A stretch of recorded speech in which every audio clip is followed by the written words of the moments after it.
યુનિવર્સિટીની અંદર આપ સૌ વિદ્યાર્થી મિત્રોનું સ્વાગત છે. આજે આપણે આધુનિક વિશ્વના ઇતિહાસની અંદર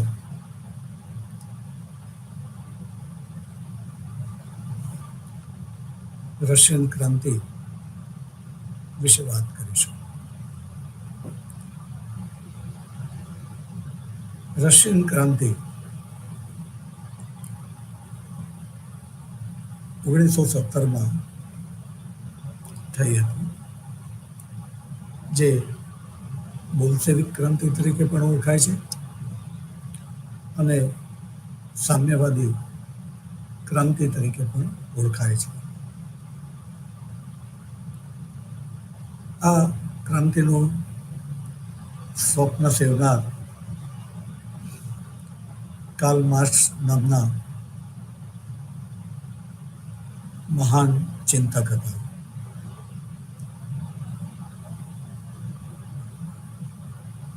કાર્લ માર્ક્સ શ્રમજીવીઓની સર્વોચ્ચારશાહીની અંદર માનતા હતા. કાર્લ માર્ક્સ વિચાર કરે છે કે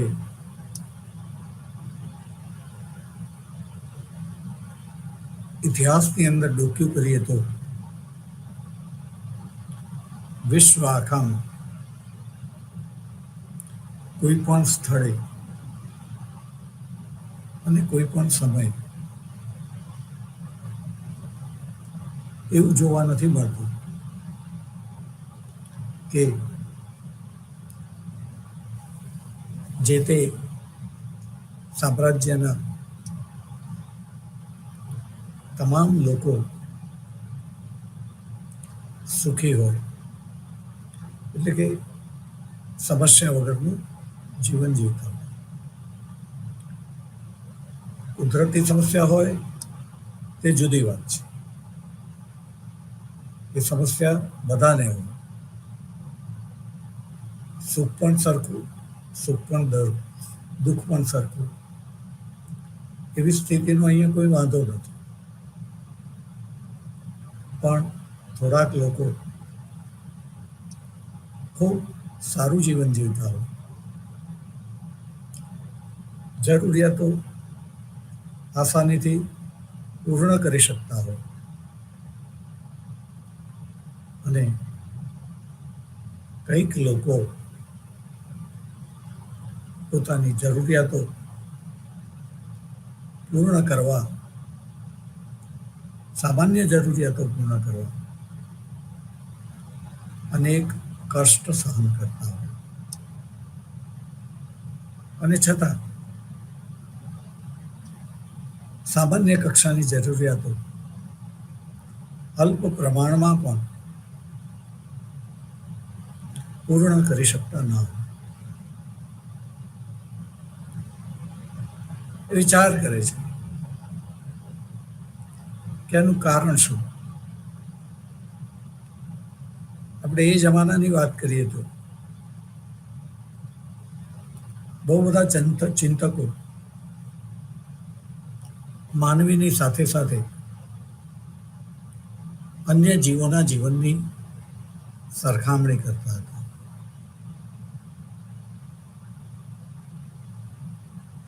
મનુષ્ય એ પોતાને બીજા બધા જીવોથી ચડિયાતો ગણે છે, પોતાને બુદ્ધિશાળી ગણે છે, અને જો એ સાચે જ બુદ્ધિશાળી હોય તો બીજા જીવો કરતા મનુષ્યનું જીવન, મનુષ્યનું એટલે તમામ મનુષ્યોનું જીવન એ વધારે સારું હોવું જોઈએ.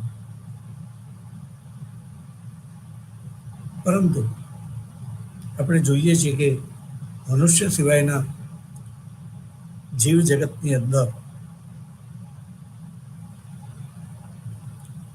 લોકોને સમસ્યાઓ, લોકોને એટલે કે જીવોને કહીશું, જીવોને સમસ્યાઓ હોય છે, પણ એકને હોય ને બીજાને ના હોય એવું નથી હોતું, એ સમાન હોય છે. સ્થળકાલીન હોઈ શકે, સમયકાલીન હોઈ શકે, પણ એ સ્થળ અને સમયકાલીન બધા જીવોને સમાન હોય. જ્યારે મનુષ્ય એ બુદ્ધિશાળી હોવાનો દાવો કરતો હોવા છતાં એ પોતે જ સમસ્યાઓ નિષ્પન્ન કરતો હોય. આપણે યાદ રાખવાનું છે કે main is a selfish animal.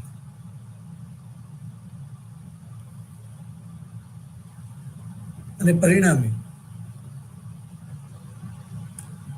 થોડાક લોકો એ કુદરતી સંસાધનો ઉપર પોતાનો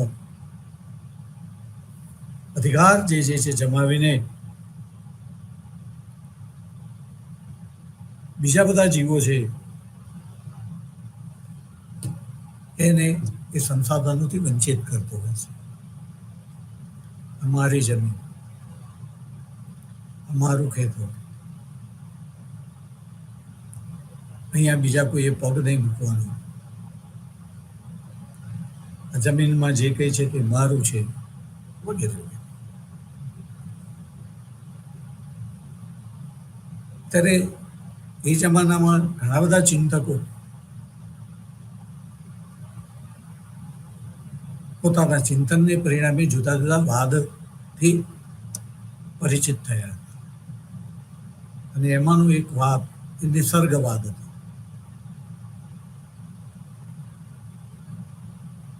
જ્યાં પ્રકૃતિની અંદર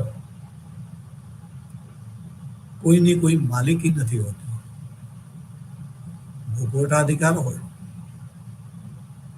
કોઈ ઝાડ ઉપર કોઈ પોપટ, કોઈ કેરી ખાતો હોય, એ જે કેરી ખાતો હોય ત્યારે બીજો કોઈ પોપટ કેરી ખાવા આવે તો કદાચ એ એને ન ખાવા દે, પણ એનું પેટ ભરી જાય, એ ત્યાંથી ઉડી જાય, બીજો પોપટ ત્યાં જઈને બેસે તો ત્યાં એ એની સાથે એવો ઝઘડો નથી કરતો કે તારે આ કેરી નહીં ખાવાની, આ કેરી મારી જ છે, મેં એને ચાખી લીધી છે, મેં એને બોટી લીધી છે, આ વૃક્ષ મારું છે, આ ખેતર મારું છે. એ સંગ્રહ પણ નથી કરતો પોતાના ખોરાકનો.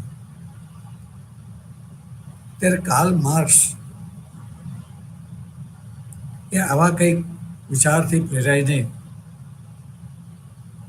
એવું નક્કી કરે છે કે મનુષ્યની સમસ્યાઓનો કોઈ મૂળ હોય તો એ ઉત્પાદન અને વિતરણના સાધનો ઉપરની માલિકી છે. જેની પાસે ઉત્પાદન અને વિતરણના સાધનો વધારે છે તે વધારે ને વધારે સુખી થાય છે. જેની પાસે ઉત્પાદન અને વિતરણના સાધનો ઓછા છે તે વધારે ને વધારે ગરીબ થતો જાય છે. પરિણામે જો ઉત્પાદનના સાધનો ઉપરની માલિકી નાબૂદ કરીને સામૂહિક કરી દેવામાં તો આ સમસ્યાનું નિરાકરણ આવી શકે. અને માટે કાર્લ માર્ક્સે તો એ મૂડીવાદી અર્થવ્યવસ્થાનો નાશ કરવાની હિમાયત કરે છે. એને એવું લાગે છે કે મનુષ્ય વચ્ચે જે કંઈ ઉચ્ચ નીચના ભેદભાવ છે એ ભેદભાવનું કારણ પણ આ સંપત્તિ છે, મૂડી છે, માલિકી અધિકાર છે. જેની પાસે વધારે સંપત્તિ છે તે અન્ય પાસે પોતાના વ્યક્તિગત કામો કરાવે છે. એટલે જે મનુષ્ય બીજા મનુષ્ય પાસે કામ કરાવે છે તે ચડિયાતો ઊંચો પુરવાર થાય છે, અને જે કામ કરે છે જેના માટે તેનામાં ઉતરતાપણાનો, હીનતાનો ભાવ પેદા થાય છે, લઘુતાનો ભાવ પેદા થાય છે, અને એ રીતે સમાજની અંદર ઊંચ નીચ એવા વર્ગ ઉત્પન્ન થાય છે. આ વર્ગ ન હોવા જોઈએ. જેમ આપણે વાત કરી કે કુદરતની અંદર કોઈ પોપટ એ ઉચ્ચ દરજ્જાનો છે, એનો દરજ્જો ઊંચો ને બીજાનો નીચે એવું ત્યાં નથી. તો મનુષ્યમાં પણ એવું ન થઈ શકે? હા, થઈ શકે. ક્યારે? કે ઉત્પાદન અને વિતરણના સાધનોની માલિકી કોઈની હોય જ નહીં, અને હોય તો એ સમૂહની હોય, સરકારની હોય, રાષ્ટ્રની હોય. તો આવું ન થાય.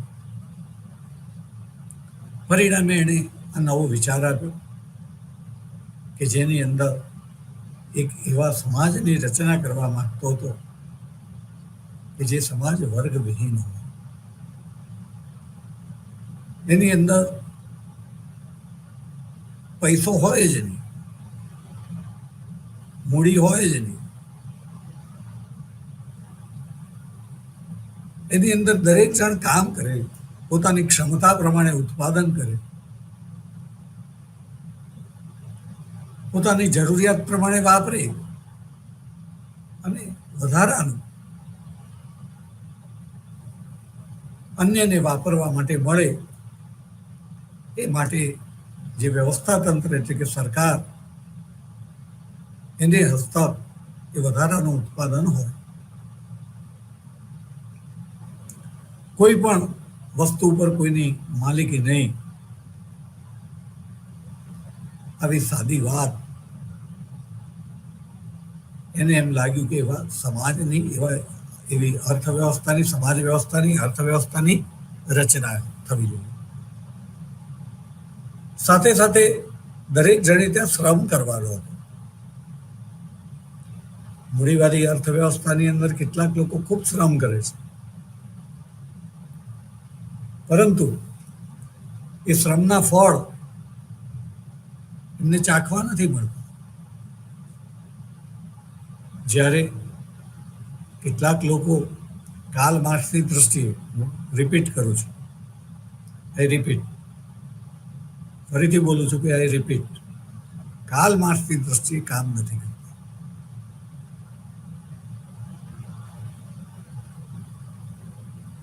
અને એ લોકો જે છે પૈસા ખૂબ કમાય છે એવું કાલ માર્ક્સનું મંતવ્ય હતું. એ લોકોએ પણ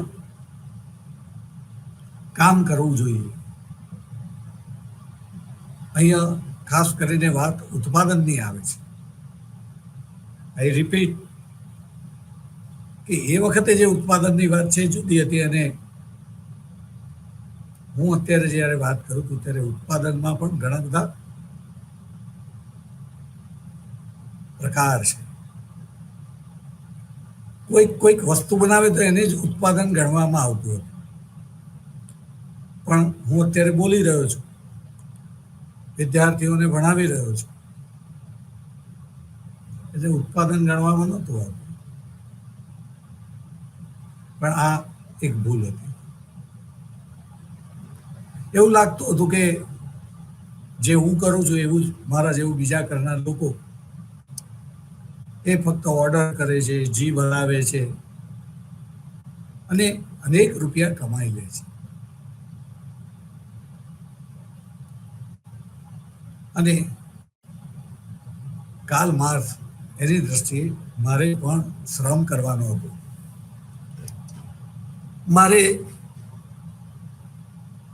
કપડાં પહેરવા છે, એ કપડાં હું મેલા કરું છું તો કપડાં મારે ધોવાના છે, બીજાની પાસે ધોવડાવવાના નથી. હું ખાઉં છું તો એ રસોઈ મારે બનાવવાની છે. કોઈ બીજું મારા માટે રસોઈ બનાવે ને હું ખાઉં, ના ચાલે.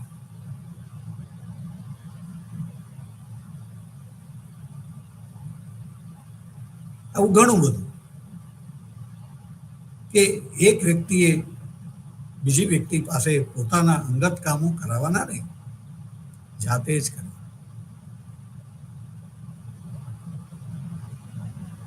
આ વાત મને પણ ખૂબ ગમતી હતી જ્યારે હું વિદ્યાર્થી હતો. પણ આજે મને સમજાય છે કે હું કરી રહ્યો છું એ પણ ઉત્પાદન છે. હા, પેલો શ્રમ નથી કરતો એ વાત સાચી, પણ શ્રમ ખૂબ કરવો પડે છે. એક વ્યાખ્યાન આપવું હોય તો એના માટે ઘણા બધા કલાક પ્રિપેરેશન કરવી પડે છે. એ પછી 1 કલાક બોલાય છે.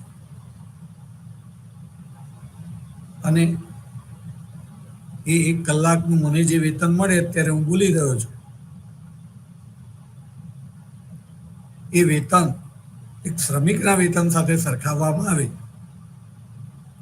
તો 1 કલાકનું વેતન 1 દિવસનું વેતન હોય. અને એવું લાગે કે મને ખૂબ વેતન મળે છે, પણ સાચી હકીકત એ નથી. હું અહીંયા ભલે 1 કલાક બોલતો, મારે અહીંયા જવાનું આવવાનું વત્તા તૈયારી કરવાની, ઘણા બધા કલાકો જાય છે. અને મને જે વેતન મળે છે તે એક શ્રમિક કરતા પણ ઓછું વેતન મળતું હોય છે.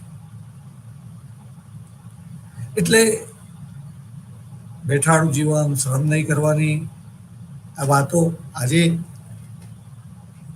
મને સમજાય છે કે કાર્લ માર્ક્સની વાત બરાબર ન હતી. પણ આમ છતાં એની જે લાગણી હતી એ લાગણીમાં આપણે જવું જોઈએ. કે એવું ન થઈ શકે કે બધા જ લોકો સમાન રોટલો ખાતા હોય.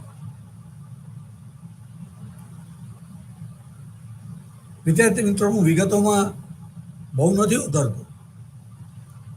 મારે એટલા માટે વિગતોમાં નથી ઉતરવું અને વિશ્લેષણમાં ઉતરવું છે કે ઘણી બધી ભ્રામક માન્યતાઓ હોય છે. આપણે જોઈએ તો જે વ્યવસ્થા હતી એ વ્યવસ્થાની અંદર આજે જેટલી વસ્તી છે એટલી વસ્તી વિશ્વમાં પહેલા ક્યારેય ન હતી.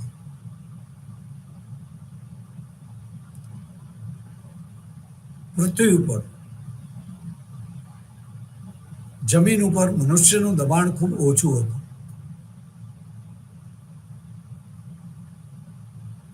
કારણ કે વસ્તી ઓછી હતી. મનુષ્યને જીવવા માટે ઘણા જીવો પાણીમાં રહે છે. પાણી H2O, એમાં પણ ઓક્સિજનનું પ્રમાણ છે. મને એટલી ડિટેલ ખબર નથી કે પાણીની અંદર રહેનારા જીવો એ કઈ રીતે ઓક્સિજન મેળવે છે, જે સપાટી ઉપર આવતા નથી, એની વાત કરીશું આપણે. માછલી બહાર આવીને શ્વાસ લઈ જાય ને પાછી જતી રહે એ જુદી વાત છે.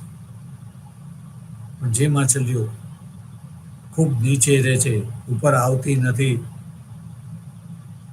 એ પણ ઓક્સિજન કોઈક સ્વરૂપે લે છે. મે બી પાણી H2O છે, મને ખબર નથી, એ વિજ્ઞાનનો વિષય છે. પણ આપણે કહીશું કે હવા, પાણીને ખોરાક દરેકને જોઈએ છે. ઓક્સિજન આસાનીથી મળી રહે છે. સામાન્ય રીતે જીવ એ પાણીની નજીક રહે છે. એ પક્ષી હોય તો પણ અને પશુ હોય તો પણ પોતે જ્યાં રહેતા હોય ત્યાં પાણી કોઈ કારણોસર ન રહે તો એ જીવો, એ પ્રાણીઓ સામૂહિક સ્થળાંતર કરતા હોય છે કે જ્યાં પાણી અને પાણીની નજીક રહેતા હોવાથી આસાનીથી પાણી પણ પ્રાપ્ત થાય છે.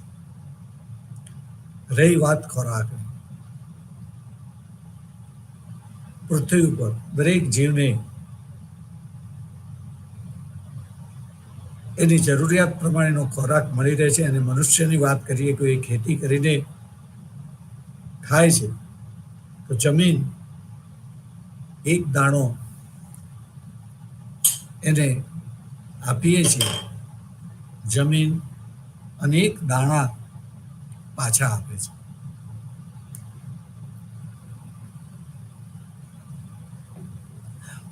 અને મનુષ્યને ખાવાની તકલીફ નથી પડતી. પહેલા એટલી બધી જમીન હતી, મનુષ્યો ખૂબ ઓછા હતા.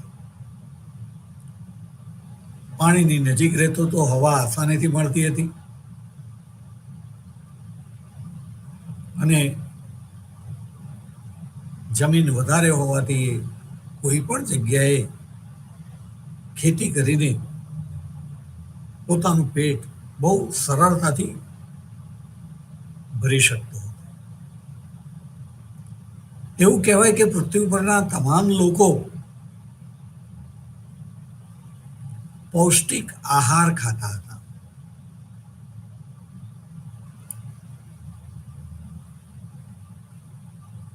કારણ કે જમીન બધાની પાસે હતી, જેને જોઈતી હતી, જેને ખેતી કરવા જે તૈયાર હતો, જમીન મળી રહેતી. આજની વાત કરીએ આપણે તો પણ જ્યાં સુધી પેટ ભરવાની વાત છે, આજે પણ લોકોને જમીન મળી રહેતી હોય છે. કઈક લોકો ક્યાંય જઈને પડતર જમીનને ખેડી ખાતા હોય છે. નાનો હતો ત્યારથી જોઉં છું કે એ જમાનામાં તો સરકાર નદી ઉપરને બધાના ઇજારા નહીં આપતી હોય, આજે તો ત્યાં પણ આપે છે. તળાવમાંથી તમારે સિંગોડા કાઢવા હોય તો એનો પણ આજે ઇજારો અપાય છે, પણ એ જમાનામાં નહીં હોય. હું પહેલાની વાત કરું છું, વિદ્યાર્થી મિત્રો યાદ રાખીશું, આજની નહીં. તો ઘણા લોકો જે છે નદીની જમીનમાં ખેતી કરતા હતા. જ્યારે પાણી ન હોય ત્યારે તળાવની અંદર આવી રીતે સિંગોડા વાવીને ઉગાડીને એને વેચીને ખાતા હતા. ટૂંકમાં દરેકને ખાવાનો પ્રશ્ન ન હતો અને પૌષ્ટિક ખાવાનું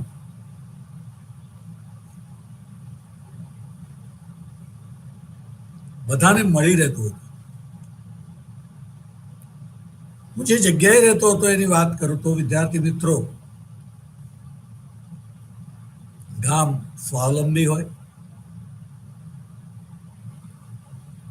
ગામની અંદર બે પ્રકારના લોકો રહેતા હોય, એક ખેડૂત અને બીજા નંબરે જુદા જુદા વ્યવસાયના કારીગરો, જે ખેતી ના કરતા હોય પણ કોઈકનો કોઈક વ્યવસાય કરતા હોય, કુંભાર હોય, લુહાર હોય, સુથાર હોય વગેરે. ત્યારે વ્યવસ્થા એવી હતી, પૈસાનો વ્યવહાર ન હતો, સાટા પદ્ધતિ હતી. કોઈક સેવા આપે તો કોઈક વસ્તુ આપે. વાળંદ હોય, 12 મહિના વાળ કાપી આપે ખેડૂતના. બદલામાં ખેડૂત ખેતરમાં જ્યારે પાકે ત્યારે ધારા ધોરણ પ્રમાણે નક્કી કરેલું અનાજ એ વાળંદને આપતો હતો. પણ અહીંયા પ્રશ્ન એ છે કે કેવી રીતે આપતો હતો. તો મેં જોયેલું છે કે ખેતરમાં જે કંઈ પાકે એને લણી લીધા પછી, દાણા કાઢ્યા પછી ખળાની અંદર એનો ઢગલો કરવામાં. ખેડૂત એ અનાજને ઘરે ન લઈ જઈ શકે. ક્યારે ઘરે લઈ જવાય?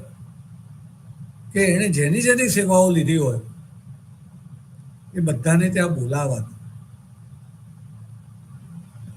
એમને એમનો હિસ્સો આપવાનો, પછી એ અનાજ ઘરે લઈ જવાનું.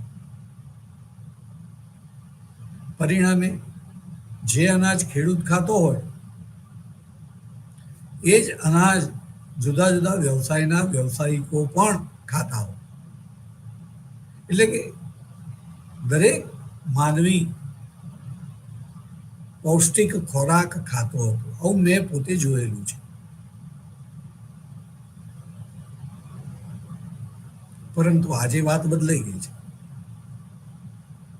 આજે દરેકને પૈસા ચૂકવવામાં આવે છે.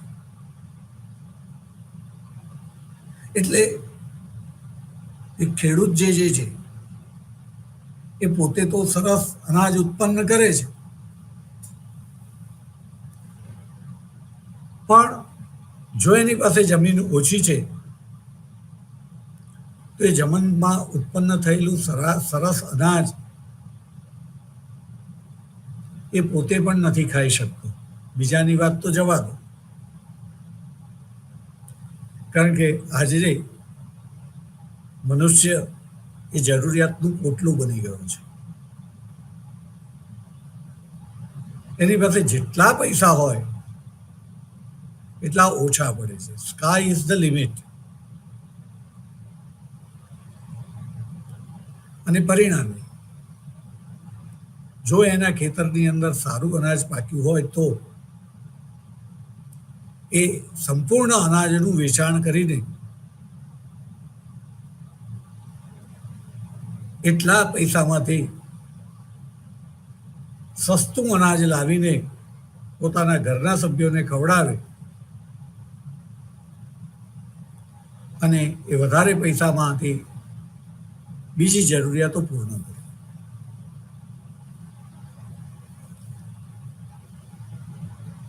ઘણા લોકો એવું સમજે છે કે આપણે આ ખાવાની જરૂર નથી, આપણને પૌષ્ટિક નહીં પણ એ ગ્રેડ નહીં પણ B C D E grade મળ્યો તો પણ ચાલે. ભારતમાં જ્યારે બ્રિટિશ શાસન હતું ત્યારે એ લોકો પણ એવું કરતા હતા. ભારતમાં ઉત્તમ કોટીના ઘઉં ઉત્પન્ન થાય. દાખલા તરીકે ગુજરાતની જ આપણે વાત કરીએ તો ભાલની અંદર ભાલિયા ઘઉં,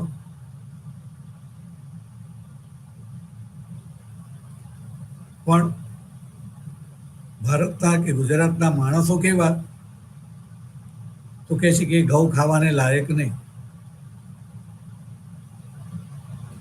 આપણા ઘઉં જે છે બહુ જ પૌષ્ટિક કહેવાય, મીઠા કહેવાય. એની રોટલી ભાખરી ખાઈએ જે બિસ્કિટ જેવી લાગતી હતી. એ સમયની વાત છે. મને આજે પણ યાદ છે કે મેં પહેલા પણ રોટલી ભાખરી રોટલો વગેરે ખાધેલું છે અને આજે ખાઉં છું. બંનેની અંદર આસમાન જમીનનો ફેર છે. સમયની વાત કરીએ અથવા તો આ તો જુદા સમયની વાત થઈ, એક જ સમયની વાત કરીએ તો મને યાદ છે કે મને ખૂબ રોટલા સરસ ભાવે, કારણ કે બાજરી ગામડેથી આવતી હતી. બહુ મીઠી બાજરી હોય, રોટલો ખાવાની ખૂબ મજા આવે. મોટા ભાઈના લગ્ન થયા, ભાભી મુંબઈથી આવ્યા હતા. ભાભીને ત્યાં જવાનું થયું. ઘરે શું ખાવા બનાવવું? દિયરને રોટલા બહુ ભાવે છે, રોટલા બનાવી. એ મુંબઈની બાજરી જુદા પ્રકારની હતી. એ બાજરી મને આજે પણ યાદ છે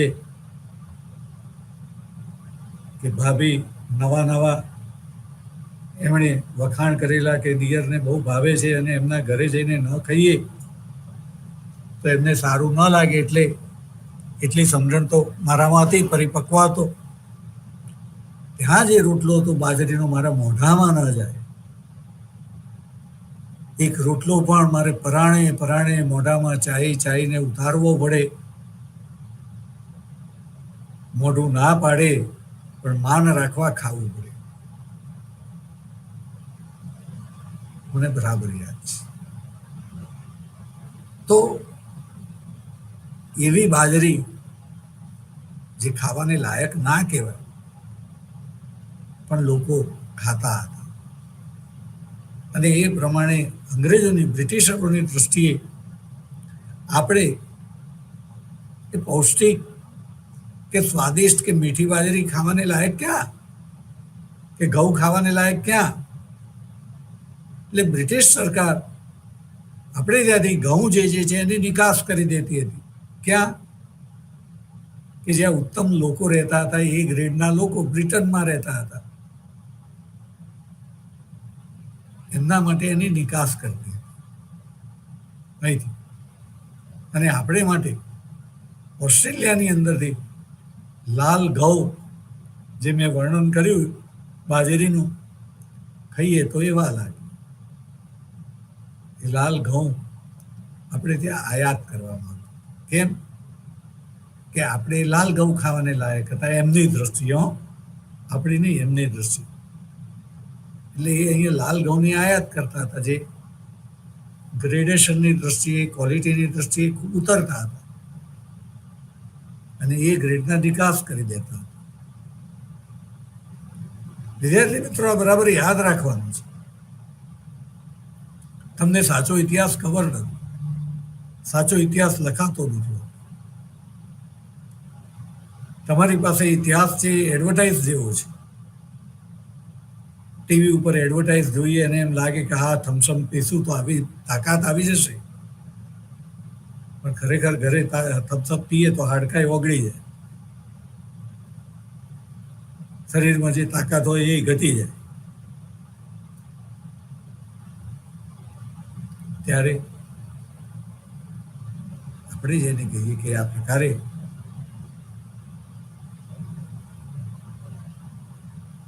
ખાવાનું આપણા ભાગે આવતું હતું. અને આજે આપણે જોઈએ છીએ તેમ હું તમારા વિદ્યાર્થી મિત્રોને કહું છું કે કેટલા લોકોએ રત્નાગીરી હાફૂસ કેરી પેટ ભરીને ખાધેલી છે, પોતે ખરીદીને. મને 62 વર્ષ થયા, મેં હજી મારી જિંદગીની અંદર રત્નાગીરી કેરી, હાફૂસ કેરી ખરીદીને ખાધી નથી. એનો ભાવ સાંભળીને ચક્કર આવી જાય. વલસાડી હાફૂસ ખાધી, ખરીદી, રત્નાગીરી ના, એનો ભાવ વધારે. એટલે કહેવાનો ભાવાર્થ એ છે કે આજે જે ખેડૂત રત્નાગીરી હાફૂસ કેરી પકવે છે એ પણ પોતાના બાળકોને ખાવા દેતો નથી, કારણ કે એનો ભાવ વધારે મળે છે.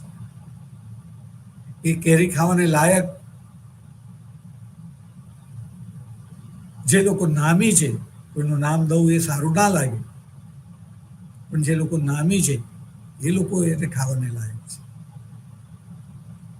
અને એ કોઈ બગડી ગઈ હોય કે થોડી પક્ષીએ બગાડેલી હોય, વેચાય તેવી ન હોય, તો એ ઘરના ખેડૂતના બાળકને પણ ખાવા મળે, પણ આખી ડાઘા વગરની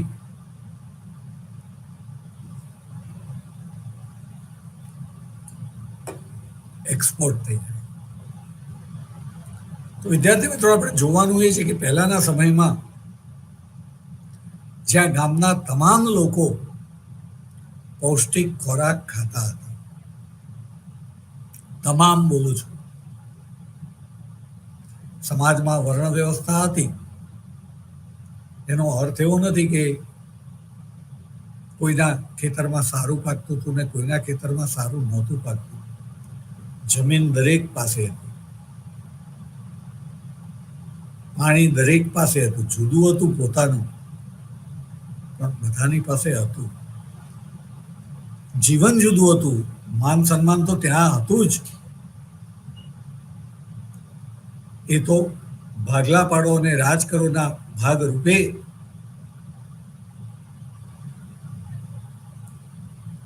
એકબીજાના દુશ્મન દર્શાવવામાં આવ્યા અને પછી આપણે માની ગયા.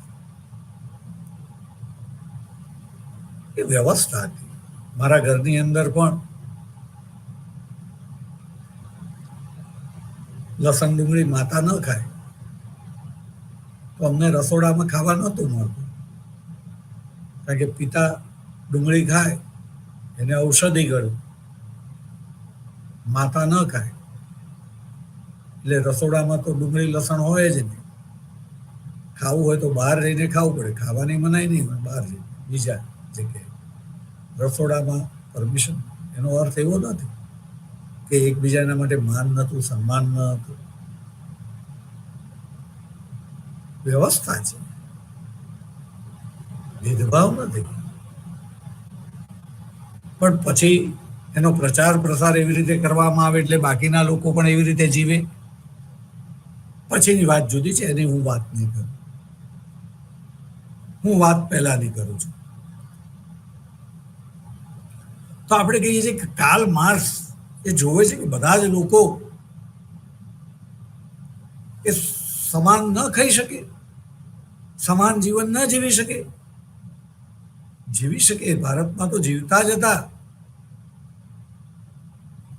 અને જ્યારે આવું ભારત હતું ત્યારે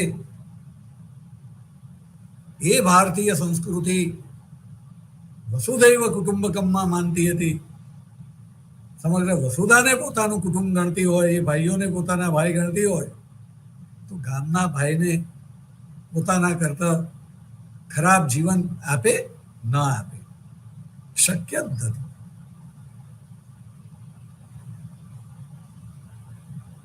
એટલે આપણે બહુ સમજવાની જરૂર છે. પણ કાર્લ માર્ક્સ એ વિચારે છે કે આવું ન થઈ શકે. હા, થઈ શકે.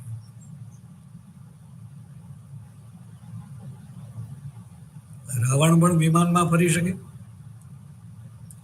રામ પણ પુષ્પક વિમાનમાં ફરે, આપણે પણ ફરીએ. પેલાનું વિમાન જુદું, આપણું વિમાન જુદું. એનું ચાલક બળ જુદું. આપણા જેવું પેટ્રોલ કે આજે જે બળતણ છે એ બળતણ એમાં ન હતું. હા, પણ એ ઉડી શકતા હતા, આપણે ઉડી શકીએ. જેમ કાર્લ માર્ક્સ એ જે રસ્તો બતાવે છે, એ રસ્તો પણ આપણે એવા સમાજનું નિર્માણ કરી શકીએ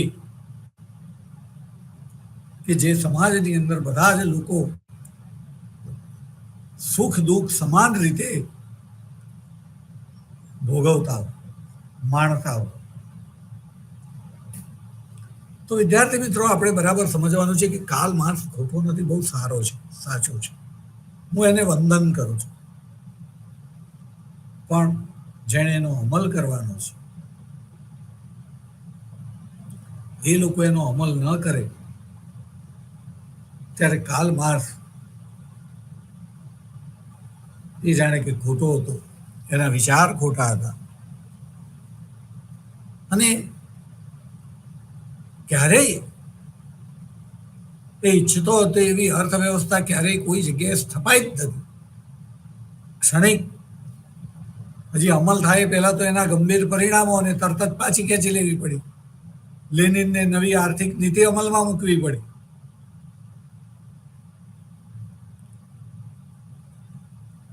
શુદ્ધ સામ્યવાદમાંથી પીછેહટ કરવી પડી. એટલે કાર્લ માર્ક્સે ઈચ્છ્યું એવું થયું નહીં. પણ આપણે જે વાત કરીએ છીએ કે જે થયું એની વાત કરીએ તો કાર્લ માર્ક્સે કહ્યું કે વ્યવસ્થા નવી એવી હોય કે જેમાં દરેક જણે કામ કરવાનું, કામ કરે તે જ ખાય અને કામ કરે તેને જ મતાધિકાર. એવું સૂત્ર આપ્યું એને.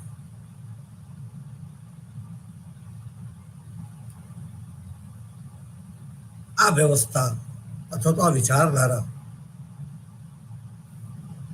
એનાથી રશિયાના યુવાનો વધારે આકર્ષાય. કાર્લ માર્ક્સ પોતે રશિયન ન હતો, પણ એના વિચારો રશિયન યુવાનો ને વધારે પ્રભાવિત કરી શક્યા. અને એમાં સૌથી મોટો નેતા મળી ગયો લેનિન.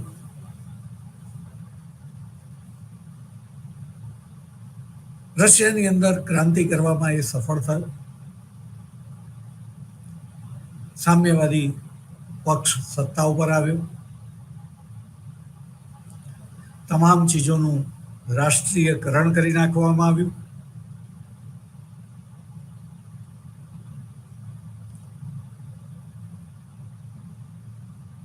પરંતુ વિશ્વના અન્ય દેશો એમનાથી એ સહન ન થયું. અહીંયા એક વાત મારે તમને કહેવાની રહી ગઈ હતી, જરા આપણે સમજી લઈએ. કાર્લ માર્ક્સે એવું પણ ઓબ્ઝર્વેશન કર્યું કે શા માટે એવું થાય છે કે થોડા લોકો સુખી ને વધારે લોકો દુઃખી. ત્યારે એક એવા તારણ ઉપર આવ્યો હતો કે વિશ્વમાં ડાર્વિનની થિયરીને આપણે સાચી માની લઈએ અને મનુષ્ય જ્યારથી સ્થાયી જીવન જીવતો થયો અને એક સમૂહને બીજા સમૂહ જોડે સંઘર્ષો થવા લાગ્યા, ત્યારે એ બે સમૂહની વચ્ચે જેણે કંઈક સારો રોલ અદા કર્યો પોતાના સમૂહને બચાવવામાં કે જીતાડવામાં, એને એ પર્ટિક્યુલર પ્રસંગની અંદરનો મેન ઓફ ધી મેચનો જાણે કે એવોર્ડ મળ્યો. અને એ નેતા બન્યો જે આગળ જતા રાજા તરીકે પંકાયો. અને એમ કરીને રાજાએ સ્થાયી સ્વરૂપ અસ્તિત્વમાં આવ્યું. આ રાજાશાહી સ્વરૂપ જ્યારથી અસ્તિત્વમાં આવ્યું ત્યારથી જોવા જઈએ તો કાર્લ માર્ક્સ પોતે એવું કહે છે કે વિશ્વમાં જે જગ્યાએ સત્તા ને આપણે ચકાસી તો કહે છે કે સત્તા ઉપર માત્ર ને માત્ર ઉપલા વર્ગના લોકો રહ્યા છે. અપવાદ રૂપે ઉપલા મધ્યમ વર્ગના લોકો સત્તા ઉપર રહ્યા, પણ જે વર્ગ આર્થિક સામાજિક દ્રષ્ટિએ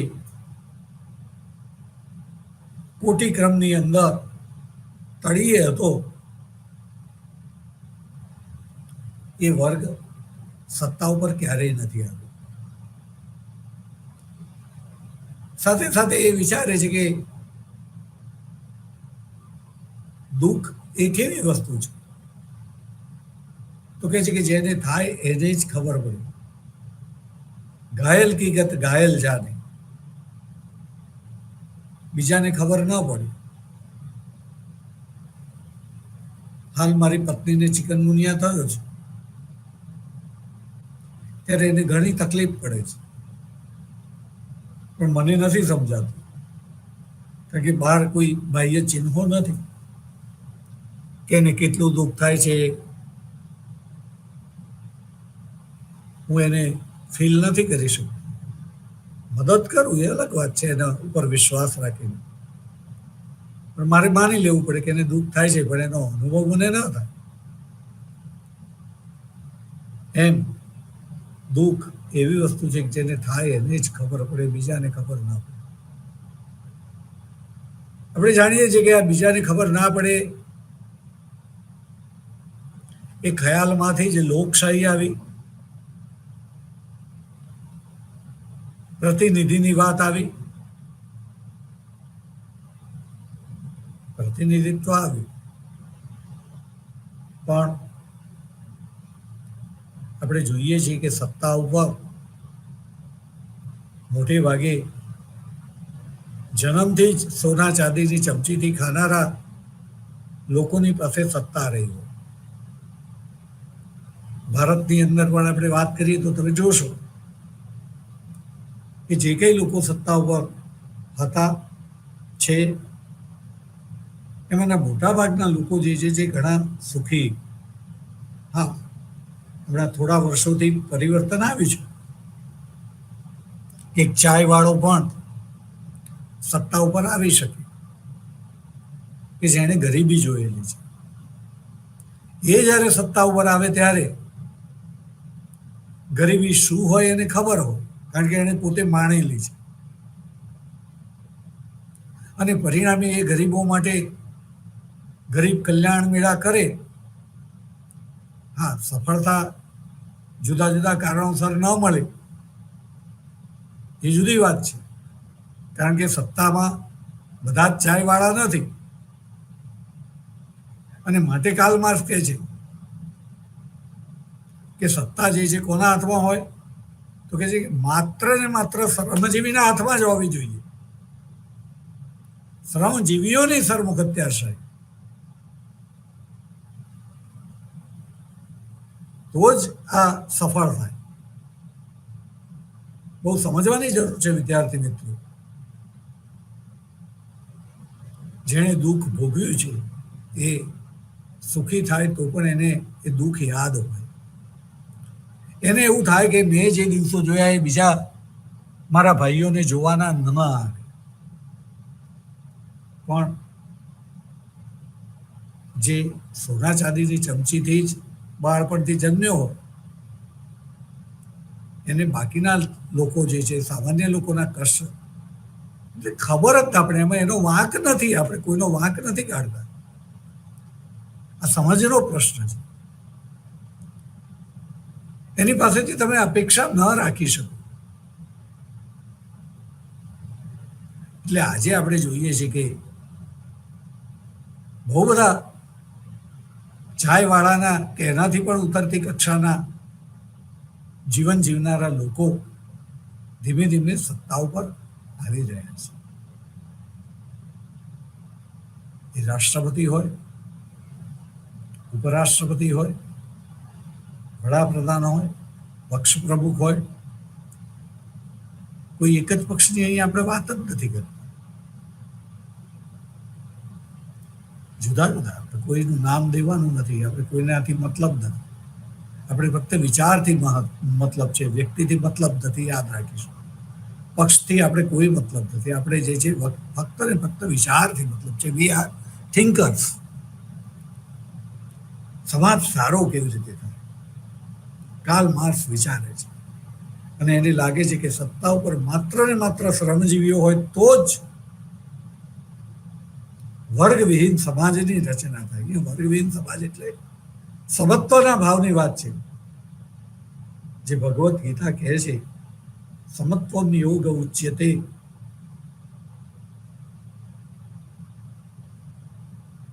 ગીતા, ભગવદ્ ગીતા ખૂબ મહાન ગ્રંથ છે.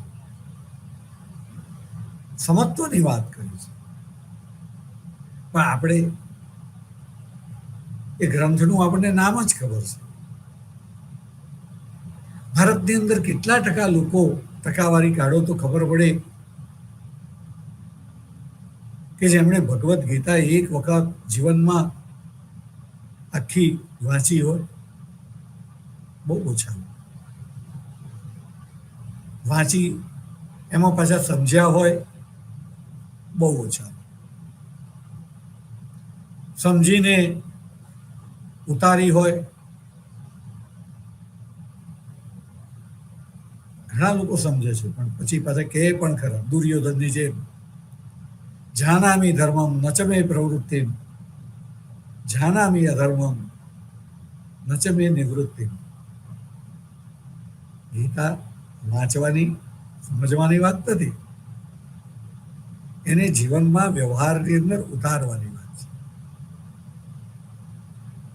સમત્વ ભાવ આવવો જોઈએ, દ્રષ્ટા ભાવ આવવો જોઈએ. સ્થિતપ્રજ્ઞતા કેળવવાની છે.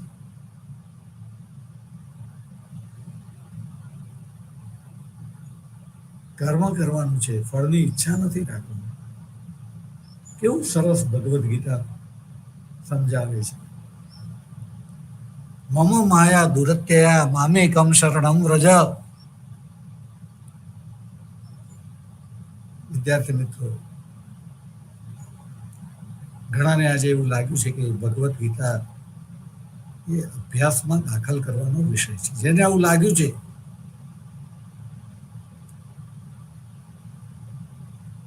તે એનો અમલ કરી શકે તો સારી વાત છે.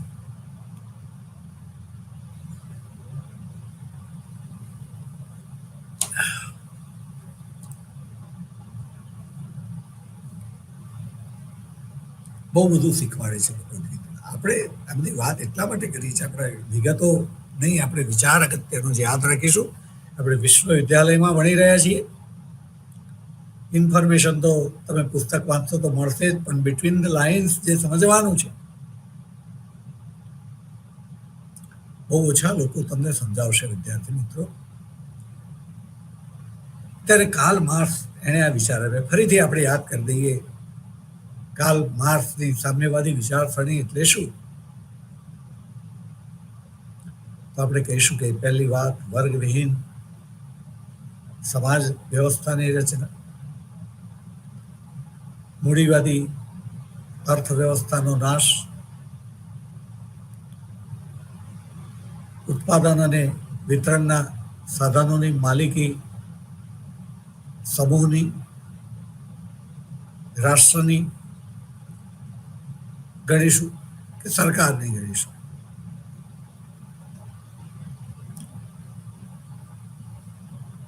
સત્તા ઉપર માત્ર ને માત્ર શ્રમજીવીઓ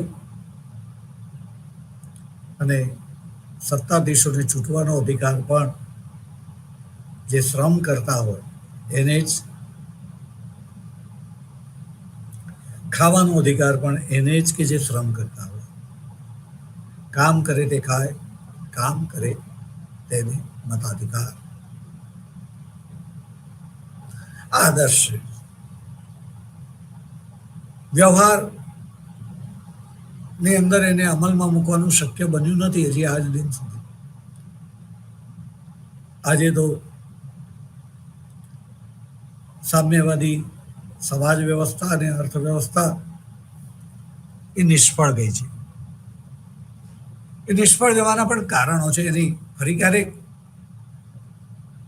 વાત કરીશું, આજે વાત નહીં કરીએ આપણે, પણ એના કારણો છે.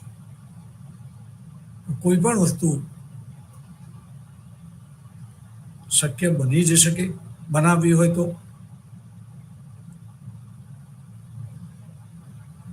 એના માટે દ્રઢ સંકલ્પ જોઈએ, શક્ય બને. હાલ શક્ય નથી બનીને ન બનવાના પણ કારણો છે, અને ભવિષ્યમાં પણ એની કાળજી લેવામાં ના આવે તો શક્ય ન બને.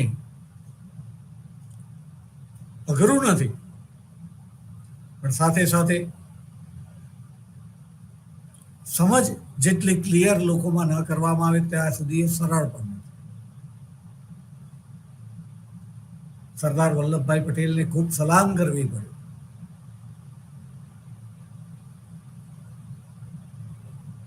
આપણે કહીએ છીએ કે 1947ની અંદર ભારત આઝાદ થયું.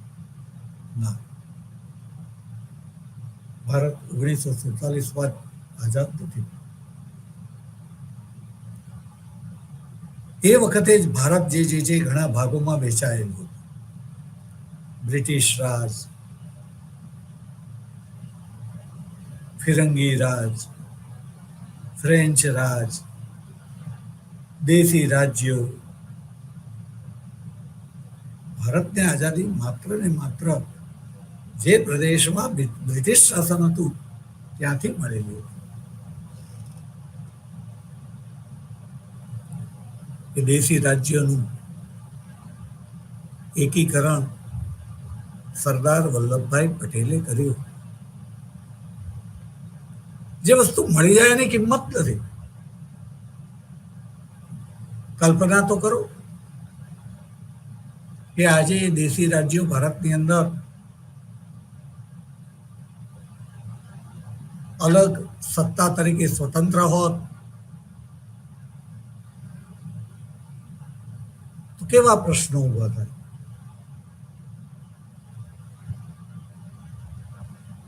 પરંતુ એમણે રાજાઓને સમજાવ્યા અને 562 દેશી રાજ્યોમાંથી જુનાગઢ, કાશ્મીર,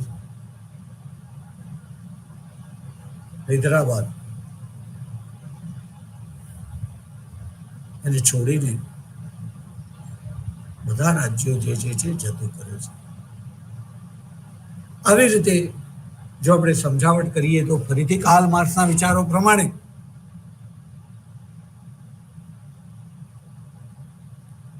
આપણે સમાજ વ્યવસ્થા, અર્થવ્યવસ્થા, શાસન વ્યવસ્થા પ્રસ્થાપિત કરી શકીએ છીએ. આજે કાર્લ માર્ક્સ ઘણો દૂર ચાલી ગયો છે. બહુ બધી જગ્યાએ સામ્યવાદી અર્થવ્યવસ્થા ફેલ થઈ ગઈ છે.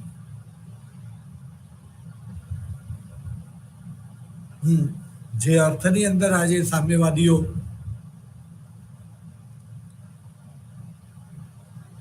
ચાલી રહ્યા છે, કહી રહ્યા છે, અથવા તો ભારતમાં પણ ઇવન શિક્ષણની અંદર પણ, લેખનની અંદર, ઇતિહાસની અંદર તો સવિશેષ ડાબેરીઓનો પ્રભાવ રહ્યો.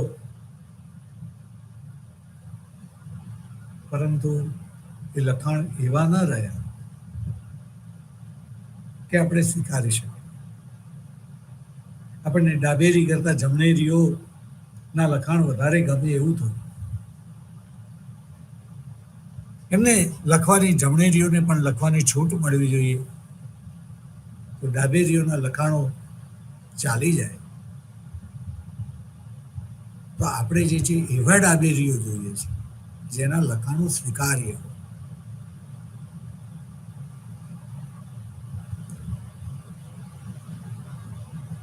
જે કંઈ વિચાર છે એની અંદર કોઈ ખામી રહી ગઈ છે તો એને દૂર કરીને શુદ્ધ વિચારને આપણે અમલમાં મૂકવો છે અને સમાજ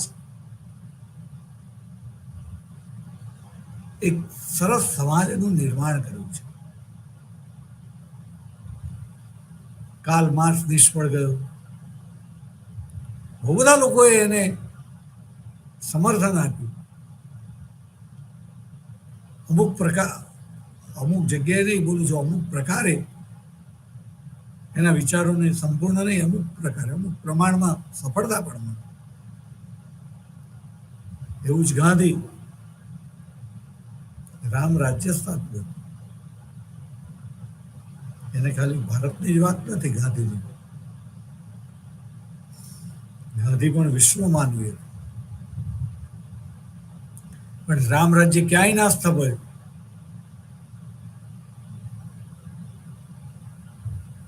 ગાંધી સ્થાપિત સંસ્થાઓમાં પણ રામ રાજ્ય જોવા નથી મળતું. ત્યાં પણ ગાંધીનો ફોટો જોવા મળે છે, ગાંધી વિચાર જોવા નથી મળતો. એ વિચાર હોય તો એ કવર પેજ જેવો છે. ચામડી ખોતરીએ તો અંદર ગાંધી નથી દેખાતો.